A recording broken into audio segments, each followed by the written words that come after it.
Hi friends, welcome back to Ramya Ruthi cooking channel. ಇವತ್ತು ಮೊಟ್ಟೆ ಸಾಂಬಾರು ಮಾಡ್ತಾಯಿದ್ದೀನಿ. ಇದಕ್ಕೆ ಒಂದೆರಡು ಟೊಮೆಟೊ, ಸ್ವಲ್ಪ ಶುಂಠಿ, ಬೆಳ್ಳುಳ್ಳಿ, ಒಂದೆರಡು ಈರುಳ್ಳಿ, ಚಕ್ಕೆ, ಲವಂಗ, ಸ್ವಲ್ಪ ಕಾಯಿ ತುರಿ, ಸ್ವಲ್ಪ ಕೊತ್ತಂಬರಿ ಸೊಪ್ಪು ಇಷ್ಟನ್ನು ನಾನು ರೆಡಿ ಮಾಡಿ ಇಟ್ಕೊಂಡಿದ್ದೀನಿ. ಹಾಗೆ ಅರ್ಧ ಡಜನ್ ಮೊಟ್ಟೆ ಕೂಡ ನಾನು ಎತ್ತಿಟ್ಕೊಂಡಿದ್ದೀನಿ.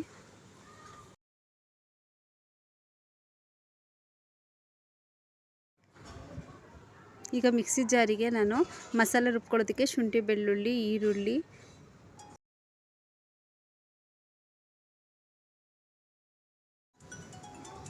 ಟೊಮೆಟೊ, ಕೊತ್ತಂಬರಿ ಸೊಪ್ಪು, ಸ್ವಲ್ಪ ಕಾಯಿ ತುರಿ, ಚಕ್ಕೆ, ಲವಂಗ ಮತ್ತು ಸಾಂಬಾರು ಪುಡಿ ಇಷ್ಟನ್ನು ಹಾಕ್ಕೊಂಡು ನಾನು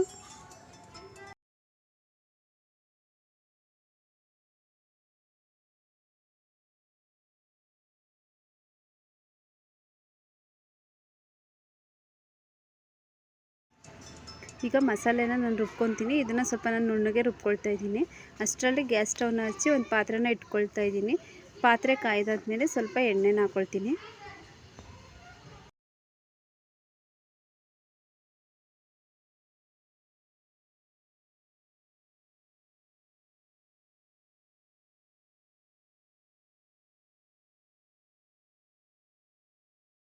ಎಣ್ಣೆ ಬಿಸಿ ಆದಮೇಲೆ ಸ್ವಲ್ಪ ಇದಕ್ಕೆ ಒಂದು ಈರುಳ್ಳಿ ಹೆಚ್ಚಿಟ್ಕೊಂಡಿದ್ದೆ, ಅದನ್ನು ಹಾಕ್ಕೊಂಡು ಫ್ರೈ ಮಾಡ್ಕೊಳ್ತಾ ಇದ್ದೀನಿ. ಈ ಎಣ್ಣೆಗೆ ಈರುಳ್ಳಿ ಎಲ್ಲ ಸ್ವಲ್ಪ ಚೆನ್ನಾಗಿ ಫ್ರೈ ಆಗಿ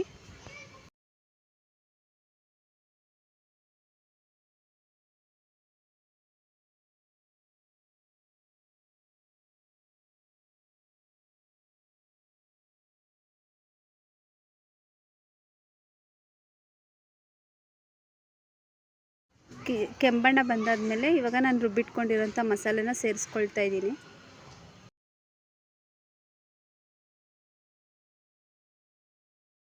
ಮಸಾಲೆ ಹಾಕಿದ್ಮೇಲೆ ಇದು ಹಸಿ ಸ್ಮೆಲ್ ಹೋಗೋವರೆಗೂ ನಾನು ಹಾಗೇ ಬೇಯಿಸ್ಕೊಳ್ತೀನಿ. ಇದು ಸ್ಮೆಲ್ ಸ್ವಲ್ಪ ಚೆನ್ನಾಗಿ ಕಮ್ಮಿ ಆಗಬೇಕು.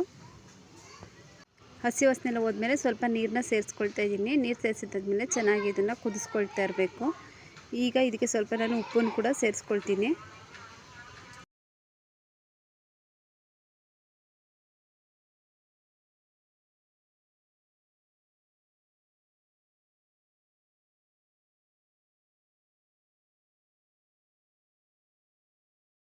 ಮಸಾಲೆ ಎಲ್ಲ ನೋಡಿ ಕುದೀತಾ ಇವಾಗ ಸ್ವಲ್ಪ ಗಟ್ಟಿ ಬಂದಿದೆ.